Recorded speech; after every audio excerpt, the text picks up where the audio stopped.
Hi, everyone. Thank you so much for joining on today's episode 2. A quick little update. I did end up changing the title, so welcome to Food for Thought, the Green Room Recovery Project podcast. In this podcast, I will be sitting down with artists and performers to help talk about navigating the recovery journey. But I did mention, and something that I want to stay true to, is the fact that this podcast is truly meant for everyone. So I've decided to expand to also sit down with people who have been in my support system and just talking about what it's like to watch someone and be a support system for someone who is struggling with an eating disorder. So today I am sitting down with my best friend, and we will be talking about what it was like for him and to be a supporter and just how to be a good supporter to someone who is struggling. So here is our lovely guest, Andres. Hi, everyone. Thank you for having me today. Of course. Thank you so much for taking the time to sit down with me and just give your full, candid experience about what it was like to be my number one supporter always, and just, how to be, and I think it's important to give advice on how to be a good supporter, because I think that that is something that a lot of people struggle with, is just, how do I become a good supporter for someone who is struggling, making sure that I let them know that, yes, you do have a problem, but also being there in such a way that the other person feels comfortable confiding in you, and just, that journey. So yeah, let's get into it. We have been best friends ever since first grade, and now we're both going into our senior years of college, which is really crazy. So he has been there for me since the beginning. He has seen me as a little girl, just 7 years old, us playing in our little school playground, to running our miles in PE in high school, and to now being young adults.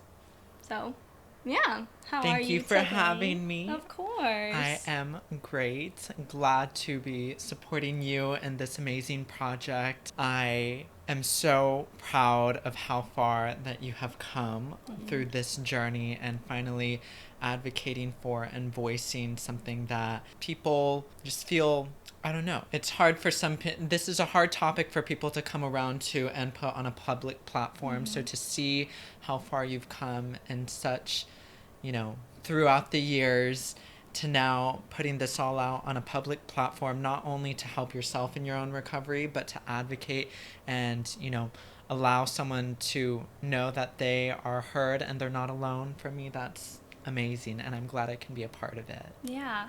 So I wanted this podcast to be for performers and artists who are struggling through their eating disorder battles. But in doing that, I also think it's important that you see what it's like to be a supporter of someone who is supporting someone who is having an eating disorder, and know what it's like to be a support system. I thought that it was important to have Andres here because he has been one of my number one supporters through my eating disorder journey, through it all. He was there for me when it was first starting to happen, and even now when I am further along in my recovery journey. I originally wanted this podcast to be for performers who are struggling with an eating disorder by interviewing people who are artists and are going through an eating disorder. But I also do think it's important to see multiple perspectives of recovery, and that being the perspective of someone who is watching their best friend go through this and learning how to become a support system. I meant what I said when I said that this podcast is meant for everyone. It's not just meant for people who are struggling. Us in the entertainment industry, and us just as people, we are around people who are suffering from an eating disorder or disordered eating thoughts all the time without even knowing. So knowing how to be a support system for people who maybe you think are struggling or maybe not is really important, and it's really a good skill to have because, like I said, they are very prevalent in today's society, inside the music industry, inside the entertainment industry, and even outside of it. So let's get into it. First question is just tell me a little bit more about yourself. As Elisa introduced, my name is Andres Godoy, and I am proud to have the crown as her best friend. Yes, we have grown up together, so growing up together has allowed us to see each other in different spaces and in different lights. Aside from me helping her through her own personal journey I have so much respect for all the love and support that her and her family have given me through some of my own personal journeys. But some little tidbits about me. I'm a business administration major transferring from my local community college to San Francisco State University. I work in the insurance industry. Not related to anything about this podcast, but little tidbits.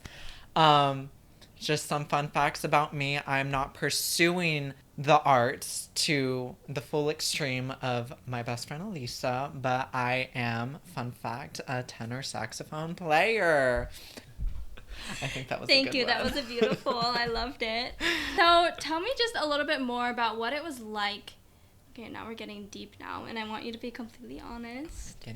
Tell me a little bit about what it was like watching someone that you've grown up with for all these years kind of go through the same struggles that I have. And you can talk about the very beginning, like when you didn't even know that I had one, but there, I was showing obvious signs, that. And then to now where I'm being more vocal about it, and you have been a part of my recovery journey, I think, just in the ways that, we go out to eat together all the time and all of that stuff. So just tell me a little bit more about what it was like to, be on that journey. Yeah. Elisa and our friendship really started to flourish during COVID times. We were hanging out with each other when it became available to us to do so in a safe manner. And for me, seeing her experience her eating disorder was a very new experience to me. I had known and been privy of mental health issues and eating disorders, but I think aside from Elisa, it became a lot more apparent through, our social media moguls who we would admire during that time, and just seeing how it would influence some of our closer friends as well. For me, it wasn't prevalent until I can remember the night when it was vocalized to me, but I think I didn't really notice any of the signs until it was brought up how Elisa was feeling sick. And in her feeling sick, I thought she was genuinely sick, as in a common cold, a common flu, those sorts of symptoms.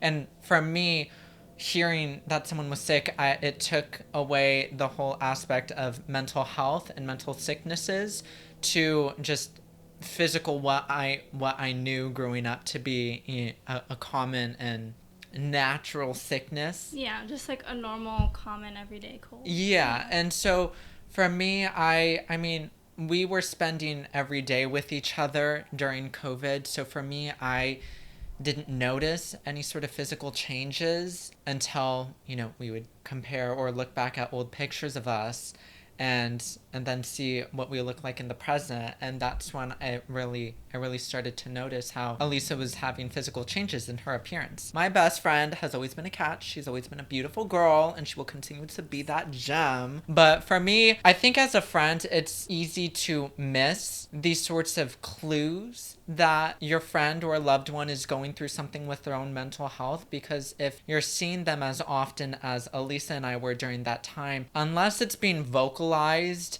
it's hard to really see the physical changes that someone is going through. I think just a little bit of note about that too, about how it is difficult to see someone it's difficult to pinpoint the fact that a person is even struggling with this.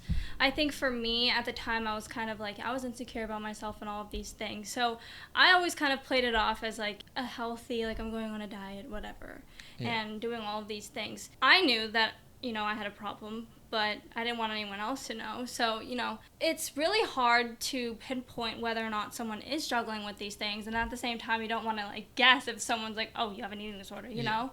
So I think that is definitely like also just such a hard thing to even like realize that your friend is going through this, or just notice it, because like you said, when you see each other that often, you don't see the physical signs until you go multiple days or watching back old videos and seeing how everyone's changing. But also, you never know if someone's really has an eating disorder or if they are, just trying to actively lose weight, things like that. So I was playing it off as I'm fine, like everything's fine, all of these things. But I know in reality I'm not, and I'm sure you knew that I wasn't either. Yeah, and it wasn't until it was brought up from another person that the severity of Elisa's feeling of being sick was beyond what I thought it really was. It was when it was brought to my attention, it was beyond me thinking that, it was a common cold or a common flu, and more so she was battling her own demon. Before that idea really sat in and I came to that conclusion and understanding of what she was going through, I was trying to, give my own suggestions of, oh, well, if you're feeling X, Y, and Z about yourself, then you should do A, B, C, D. And, at that time, because I was inexperienced with and not exposed to knowing someone who is battling with an eating disorder, I thought that I was giving, grandioso advice that, that can help it change, right then and there. But in time and through the communication of our relationship, from Elisa's experience, I was able to put myself in a different pair of shoes and realize that when you're battling these sorts of demons, it's not that easy to just make these physical changes or make these lifestyle changes to your daily routine to get over something that, in my mind at that time, was something that I didn't understand the severity of. And so I think in time, as I became more aware and understanding and did my own education, self-education on mental health and eating disorders, I've learned over time that at the end of the day, in situations like these, all you can do is support your best friend, support a loved one with whatever they're going through. I know that Elisa still continues to put in the work day in and day out to be the best version of herself and to make the necessary changes towards healthy recovery. And for me, I will always be her cheerleader. I'm always going to support her and be there by her side. I think, and at the end of the day, I've just learned that all I have to do is just be there by her side, pick her up when she falls, but also, cheer her and woo her on when she is flying high. I love the fact that you brought up just being there and just being there without any judgment. I think that that is so important because I will be the first one to admit that eating disorders make no logical sense. They really don't. And the only people who will truly, truly understand what it's like to be in the shoes of someone with an eating disorder is someone else with an eating disorder. As someone who hasn't had an eating disorder, I guess I'll ask your opinion first. Were you really, truly able to fully understand what I was going through? Or did you just, you knew that you needed to support me and that's what you were trying to do? Like full transparency and honesty. I'm not expecting you to know, what it's literally like. Yeah, I mean, full transparency, no, I didn't know what you were going through in the beginning because for me, from my own being and my own perspective, I was like, I love food, I eat food. In all honesty, when you were going through your own thing and self-discovering more about your own eating disorder, I didn't know until it was vocalized and communicated to me. I can't emphasize enough. If you want a support system to work, communication has to go on both ends. Yes. And that's what I love most about my relationship with Elisa, is that we communicate whatever we're feeling in any given moment. And that allows the other person to just understand where we are at. And we can't act as if we've been in that person's shoes. We can only, seeing someone you love experience that, that's enough in itself for you to kind of experience it, but from a different lens. Yeah. I'll just touch quickly on about when you are a support system and you aren't going through an eating disorder like Andres wasn't. It is really hard to truly understand and also be there for a person when you don't understand what they're going through. And I can't help but judge myself sometimes when I think about some of my behaviors, and new and old. I'm like, why did I do that? And there have been a lot of times when, I was judging myself already. And I think the reason why Andres has been such a good and positive support system for me was because he was doing that without judgment. And that is something that I think and I hope that you take away from this is if you want to be a solid support system and you really truly want to be there for the other person, it's so important to have no judgment going into it, because sometimes there will be things that come up and you'll have that little thought in the back of your mind, like, that doesn't make sense to me. But just think about it from the shoes of the other person. That thing that they're going through at the time really did make sense to them. It made sense to them, and they did it. And they are hurting themselves because of it. So instead of letting that little judgment in the back of your mind kind of take over and be like questioning what they're saying and questioning, why you're doing that, sometimes there's no direct answer. And what you need to do is just learn how to just be there and support them. And yeah, like I said, that has been something that has been really helpful for me. And I also love what you said about communication. That's another thing I really, really want to touch on today, because there is a healthy way of communication, but I will say, and through my own experiences, which we'll get into, there is a such thing as having a bad communication. Good communication to me, and Andres, you can also chime in whenever you feel. It is important to, if you truly trust someone and you want them to be in your support system, it is important that you are 100% fully honest and transparent with them.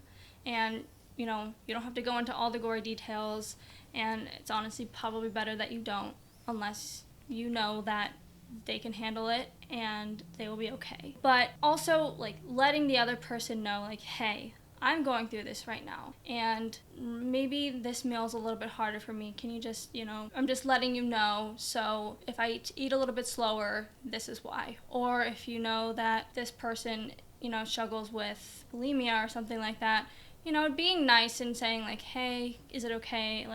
I just want to stay 30 minutes with you after I eat, just to make sure that nothing happens. I remember the day that Andres and I were hanging out, and I had a bulimic episode. And Andres had no idea what was going on, and I felt so bad about it. You can chime in too. I think you'll probably remember this, but we were, having dinner and all this stuff, hanging out, we were watching a movie, eating some snacks, whatever, and my tendencies were kicking in. I was feeling uncomfortable with eating, and what did I want to do? I wanted to throw it up. And at the time, Andres had no idea that this is something that I was struggling with. And I remember going to the bathroom, and I don't remember what exactly caused this, but I just started crying.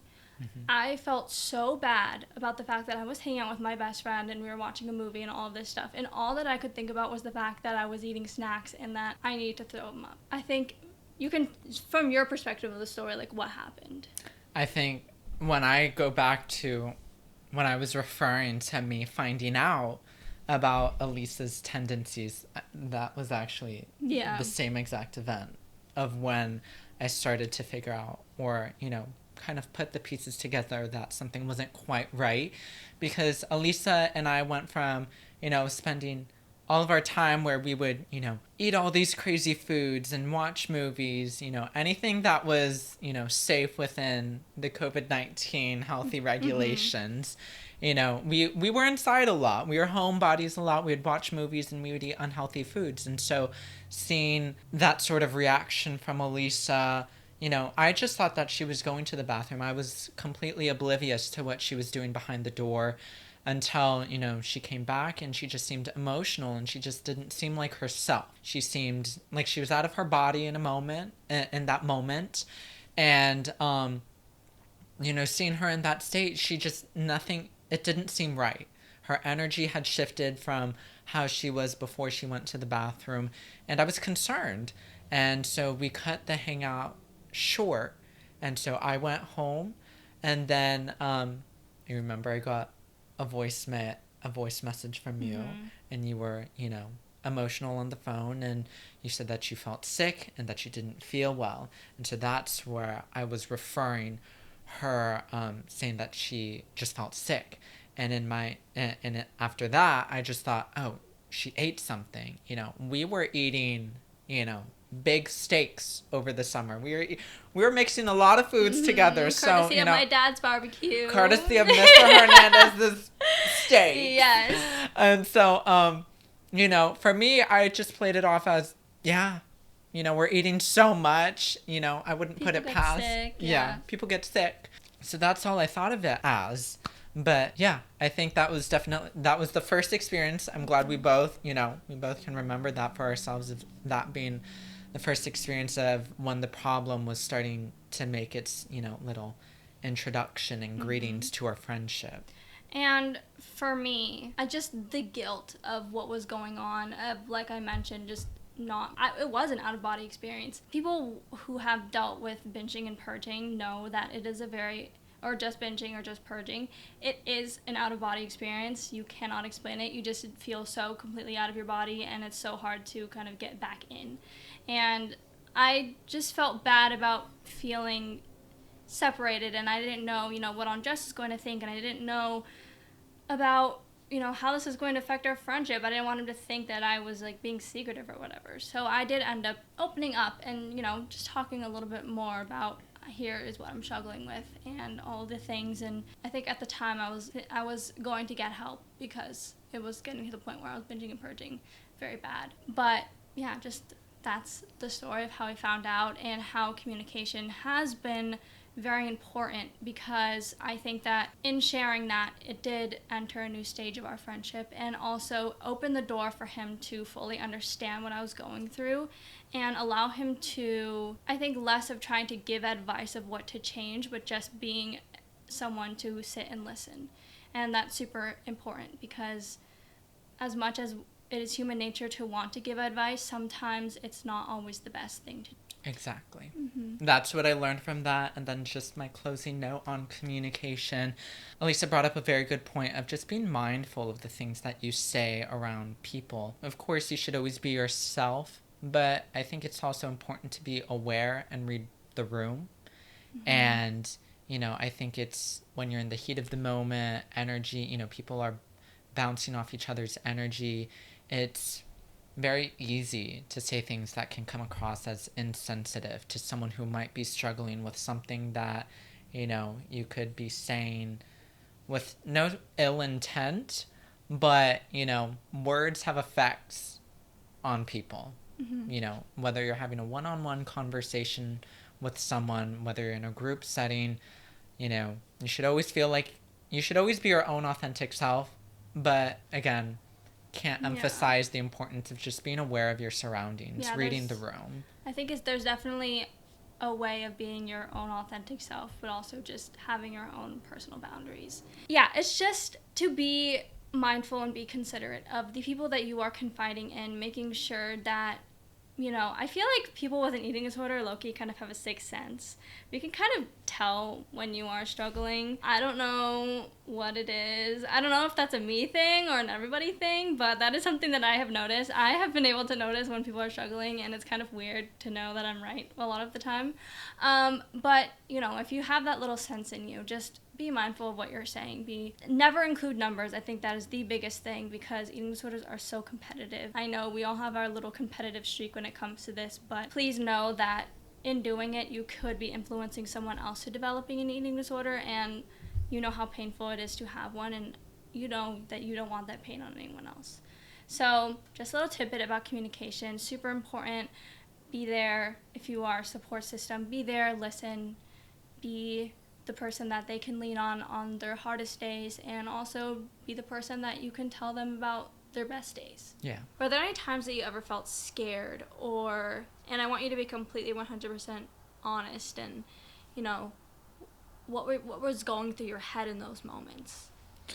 I think there were a couple instances that I can acknowledge being fearful during your recovery. Aside from the mental health, I want nothing but the best for my best friend, and I want to always see her win. I always want to see her succeed. And so the areas where I was concerned most is when your eating disorder started to have an impact on your performance level, whether it was you performing in an opera, you maintaining energy through your weekly routines. I think that's when I started to even vocalize that I thought there was more severity behind your eating disorder aside from the mental health aspect. When you told me one day that your throat just felt very strained, you were feeling a lot of pressure and tension in your throat as a result of you throwing up, that scared me. And that was one of the big things that scared me, because as someone who wants to pursue a career and is studying vocal arts, your instrument is your voice, and you need your throat, as I am not a musical professional, so I can't speak to it, but knowing how I like to talk a lot, see, this is where I can bring in personal experience. I like to talk a lot, and when my throat hurts, I tend to not use my throat. I can't use my throat because it hurts, and knowing how much more pressure and strain you are putting on your voice when you sing, especially when you were singing opera, or like you said in your first podcast, you would have to know these 5-minute pieces. That's all through the support of your throat. When you throw up, those are internal acids that are coming out of your body. Those burn. The burning feeling when you throw up, even if it's not a bulimic episode and you got food poisoning, or you're hungover from a crazy night on the town and you're just yakking, it's not a good feeling overall. Hearing how a bulimic episode was having that sort of effect on you, it scared me, because going back to me wanting nothing but the best for you in your future, without your instrument, without your voice, that's only going to have negative effect on you getting to where you need to be for a successful career. I remember, and maybe this is what you're getting at, I remember last year when I was in Hawaii, I don't know entirely what was wrong with me, but my throat was really swollen. I think maybe I had tonsillitis. I'm not really sure. Admittedly, I never went to a doctor because I was so scared. But I remember calling Andres, and this was either my first or second night, just sobbing on the phone. And I was so scared about what was happening. My first thought was that I did this to myself, and that, I would never be able to sing again, and all of this was because of what I was doing to my throat and my physical health because of my eating disorder. I think that was one of the few times when I was genuinely scared. Early on in my eating disorder journey, I never really felt scared about what was happening to my body because my mind was just so focused on one thing.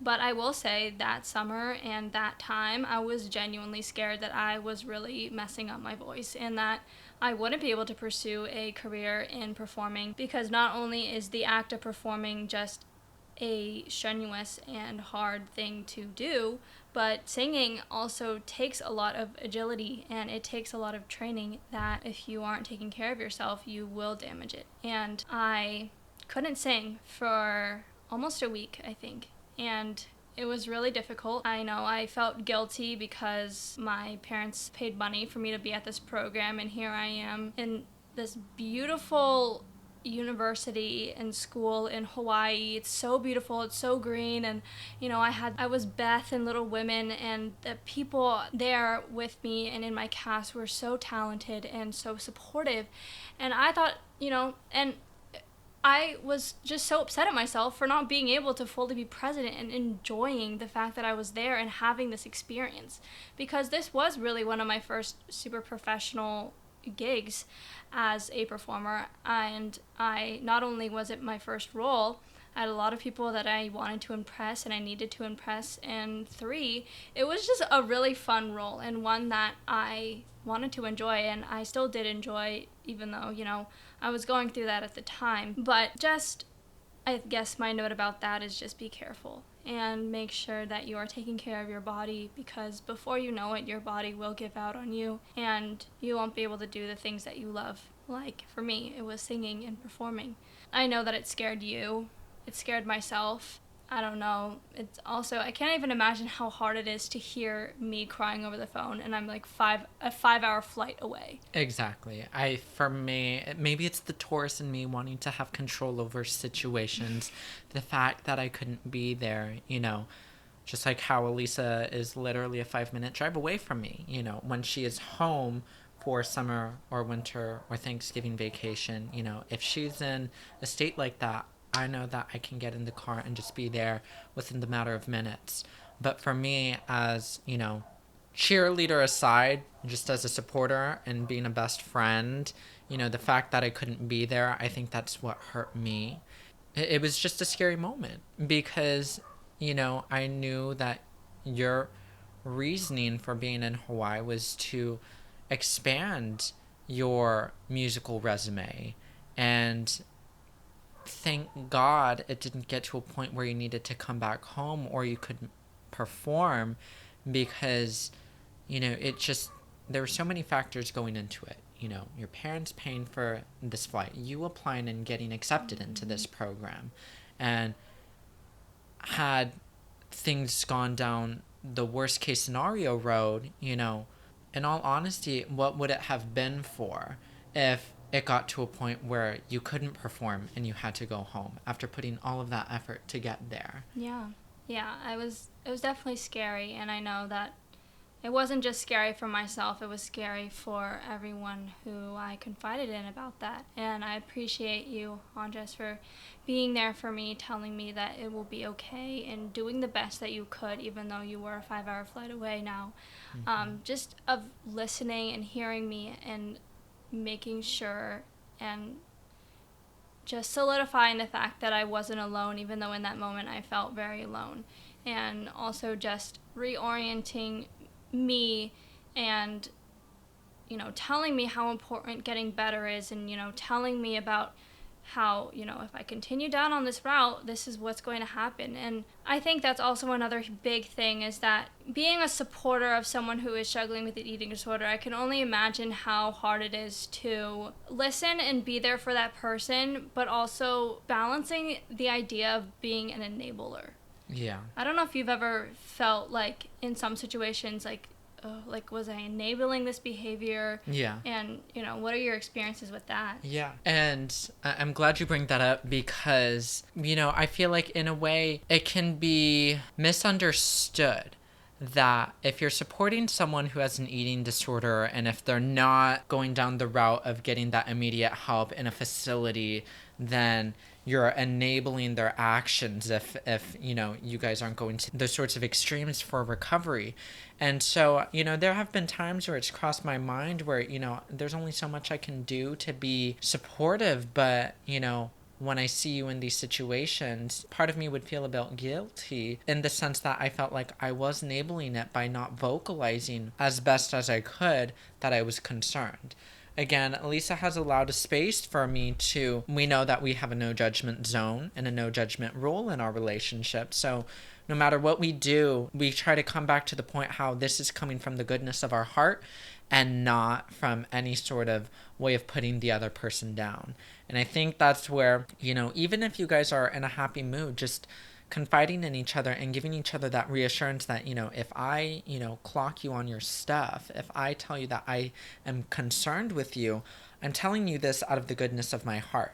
But delivery is something completely different. The delivery and how you deliver the message is also very important. You don't want to lecture the person. It's one thing to vocalize your concern and let them know that you think there's a problem, but it's another to kind of go down the route of lecturing them and trying to, because then that's where it kind of comes across as a superior mentality, because it doesn't come across as the other person understanding what they're going through, but more so as them just giving them a lecture, and it can come across a little demeaning and belittling. For me, that's what I've had to navigate through this experience with Elisa.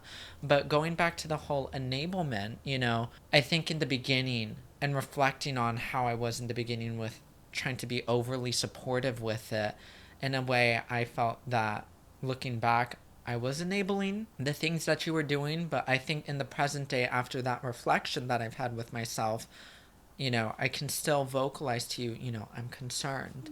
I feel X, Y, and Z. All I can do is remind you that I'm always going to be here for you, even if, I'm busy with work, if I'm in a class, if I'm with my boo, I'm going to pick up the phone and respond. But yeah, I love that point, and I think that it is so important for people to realize, and part of being a good friend is calling them out on things and making sure that you are holding them accountable for things, even if it might come across in a certain way. At the end of the day, like you said, it's from the bottom of your heart. It's because you love them and you truly want the best for them. So learning how to bring up these issues and make sure that you vocalize the fact that, one, what their behaviors are not normal. You should be concerned, and that there are things that, we'll work on this together, maybe in those things. But yeah, I do think it's very important to listen, and at some times it is, important to just kind of put your foot down and be like, this is a problem, you need help. Yeah. And doing that, like you said, in a non-lectury way, but more of a place out of concern. Yeah. So yeah, I think just give your one piece of advice for someone who, to sum up everything, what is just a piece of advice you would give to someone who is trying to navigate how to be a supporter, but maybe they're at a point right now where they don't know what to do. Yeah. And how to help them. Going back to the title of this podcast, just some food for thought for you guys. If there's some advice that I can give, it's just, to allow a space. Allow just an open space. And even if you're not the type of person, or if you're still trying to figure out, how to express your emotions to another person, sometimes listening is the best you can do. You don't have to always have an answer or advice to give. Maybe sometimes you should just sit and listen to what the other person has to say. I think that has helped me tremendously through my experience with Elisa and seeing her develop over time. I think in the beginning, I felt like I always needed to have an answer or something I needed to say. And in the end, reflecting on that, even though I thought I was doing the right thing, again, reflecting, maybe it's good to just sit back and listen. Let them get everything they need to off their chest. There's no refreshing feeling than just getting everything you want to off your chest. And if you're constantly being cut off, even if it's good advice, but being cut off can get you off your train of thought when you're just letting everything hang loose and you're being vulnerable with your thoughts. And I think the best thing a person can do if they're supporting someone through an eating disorder is just listen. Thank you guys so much for staying and watching this entire episode. Sorry about the little imagery hiccup. My phone decided to run out of storage. So, fun times. At least I got the audio, but Andres and I were just having such good conversation, and I thought that it was all important. And I want this podcast to be as authentic as possible and as candid as possible. So I wanted all of this to stay in because I thought that these are all super important messages. If you enjoyed today's podcast episode and want to stay up to date, I post every other Friday, so be sure to tune in to the next episodes. Also, if you could leave a review, subscribe, follow, leave a comment, I would love all of those things. And also to stay more updated on the behind the scenes and just a little bit to see more about me and my life, follow the Instagram and TikTok at the Green Room Recovery Project. I post a lot of educational content on there as well, and yeah, like I said, behind the scenes, just little tidbits of advice every day that I think are super important and useful to anyone who is struggling and anyone who wants to be a good supporter. So, Andres, any lasting words? Thank you for having me again. Of this course. was a blast. I hope you guys liked our little tidbits, our little messages that we had to share. As for you viewers, please share this if it's not you, or if you know someone who is struggling, feel free to share our content. Elisa is doing our big one. As a small creator, let's blow her up. So it's all for good cause. Thank you again for having me. Of course, and thank you so much for being here. We'll see you later. Bye, guys. Bye.